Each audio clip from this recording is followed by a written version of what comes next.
There we go. Hopefully those microphones are working. Hey, happy Wednesday to you, everyone. Today I am wrapping up my little mini series on housebreaking. And we're all going to have to get ready to go because, again, as I've told you before, I'm getting a new puppy myself. It's going to be arriving here in about 2 more weeks. Actually, it's going to be Kira's puppy. But nevertheless, I'm going to have to chip in and get this housebreaking thing done. Okay, so up to this point, we've kind of talked about that inside the house. For most people, if you have a home, then the inside of the house is supposed to be dangerous to go potty and a bad place to go. Okay? But then the outside, oh baby, that is safe to go. Okay, now here comes an exception. Pee pads. All right, so you need to kind of think about that from the very beginning. If you get a young puppy between 8 and 10 weeks of age, kind of need to think about where you want your dog to go. And here's why. Converting a young puppy who is imprinted on inside pottying on pee pads to an older dog who you now want to go outside is way more difficult. I'm not saying it's impossible. I've seen it done more than a few times. But when you talk to those owners and you get their testimony back, you find out, wow, it was hard. It was really difficult. So give that some thought. You know, like the old saying here, you hear all the time, you can't teach an old dog new tricks. Well, you can. As long as there's blood and oxygen coursing through their brain, you can teach them. But again, why make the road hard for you and more so hard for your dog? So think about it from the beginning. Either start right, end right. Start on pee pads, end on pee pads, or don't even go with pee pads altogether. Most people who do choose to start with pee pads and remain on pee pads, they have tiny little dogs and they live in a place where it's very inconvenient or unsafe to take their dog outside to go potty. Okay, so now all that being said, here's all the rules that I've given you up to this point during this little mini series on housebreaking. All apply to pee pads with the exception, of course, that it is now safe to go inside this habitat. So there's not a habitat change like we made it really easier for other dogs because, again, they can tell the difference between outside versus inside like no tomorrow. Very easy to understand that. Safe habitat, dangerous habitat, rich habitat, poor habitat. Animals in the wild understand habitats and they interact with their environment. But now you're giving your dog full rights to go ahead and go potty in your house. But here's how we make it as simple as possible. We always, again, we just keep relying on nature. Nature was, again, always so smarter than we are.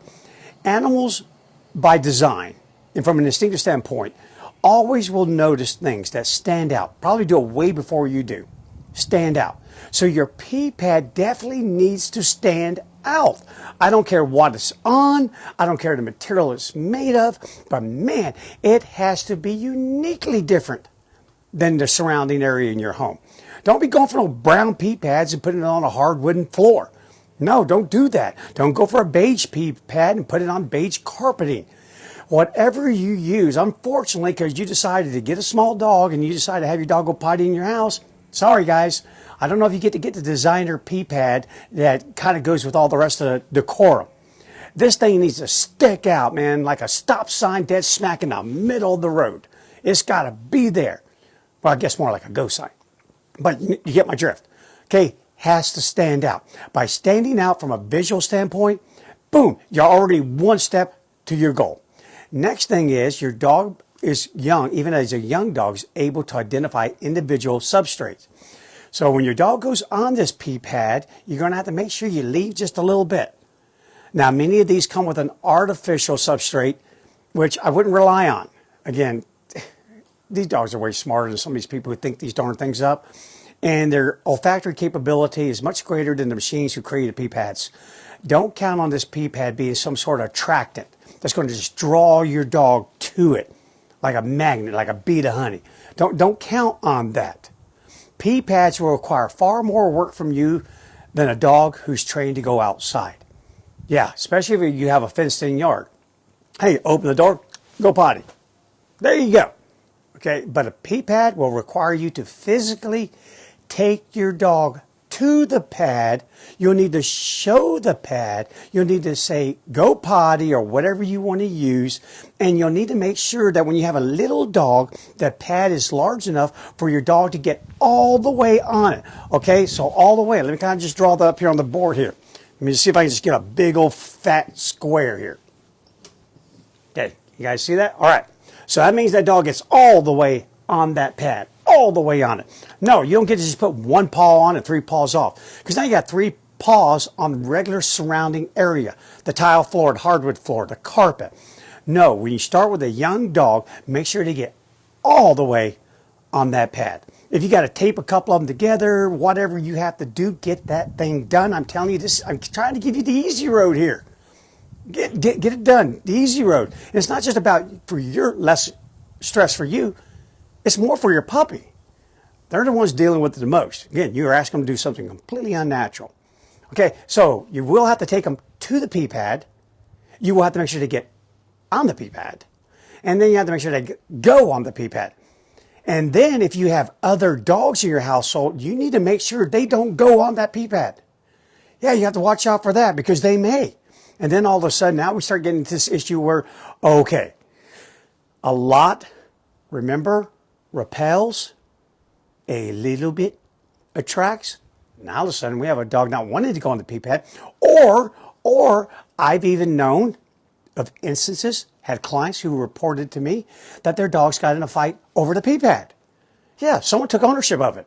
This is mine, my pee pad. You go get your own darn pee pad. And they actually attacked the other dog. They possessed it. Older dogs grab it and run around with it like it's a toy. They shred it. Watch out if you have other dogs that are trained to go outside, but this little dog, for whatever reason, you're trained to go inside. Watch the behavior of your other dogs.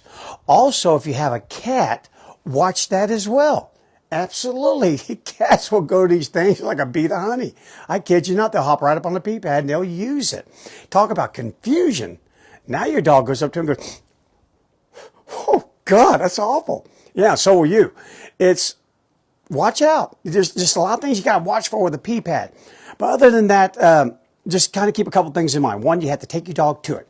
2, you do have to clean it, but don't clean it up all the way. It just depends on the mess. If they flood that thing, yeah, pull it up. It's nasty. They're not going to go on that thing again.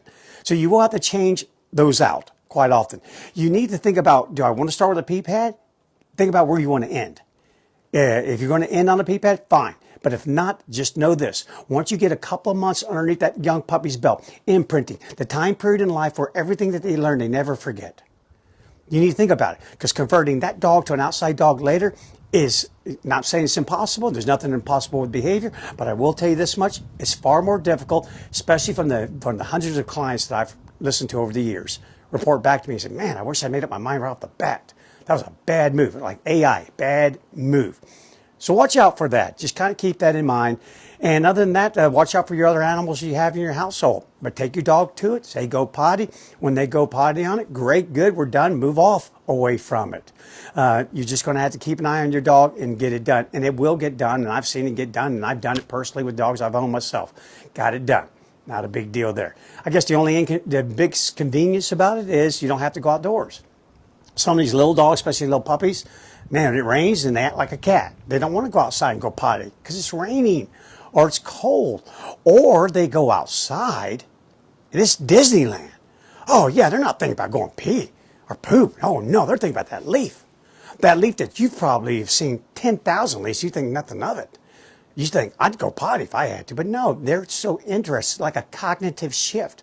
They're out there playing with this and playing with that and grabbing that stick in their mouth and grabbing that leaf and chasing this and chasing that, object play, all this exploratory stuff. And they're not thinking about going. And then when you bring them back in the house where they've been there, done that, now all of a sudden they go, I gotta go. And they go. Towards the pee pad, you really don't have that. I'm in here, been there, done that. Where's the potty? There it is over there. I won't go to it. Oh, that reminds me of another thing on there. Gosh, I should take notes on this. Make sure you leave it in the same location. Don't move that thing around. Don't move that around. Again, there are things we move around like place cots, but don't move the pee pad around. Have that same spot. Have that same spot. That'll help that young dog. You can move around later on, but in the beginning, again, for like the first 2 months, leave it exactly where you decided to start. Again, that's where you're going to end. Right there in that spot. Then later you can move on. You can do so many more things 2 months in the housebreaking than you can for the first 2 months. First 2 months, man, you got to be down straight and narrow. Right down the middle of the road there. Do not deviate. No one told you to deviate. Don't you be deviating. You stay right down the middle of the lane. Okay, I want to wrap this housebreaking series up with one last final thing. Keep it simple, stupid rule. And here's what I mean by that. I kind of mentioned on the very first video on the housebreaking series, I talked about outside is good.